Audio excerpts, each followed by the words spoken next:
In the context of the education system of Pakistan, I would like to share my thought on the importance of critical thinking skill.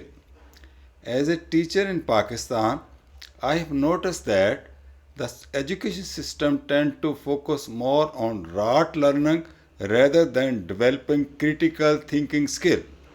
It is crucial for students to learn how to think critically and apply their knowledge to real world situations. This not only helps them to excel academically but also prepare them for the future career and life in general.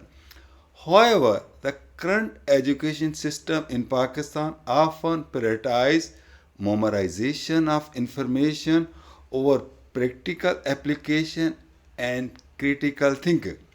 To improve this, the government should consider implementing new teaching methods that promote critical thinking skill.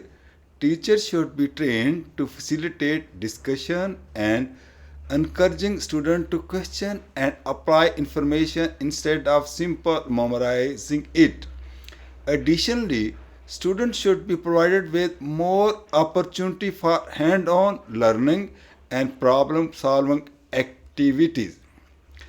By prioritizing critical thinking skill in the education system of Pakistan, we can help as a teacher to students develop the necessary skill to success in their future career and make meaningful of contribution to the Pakistani society.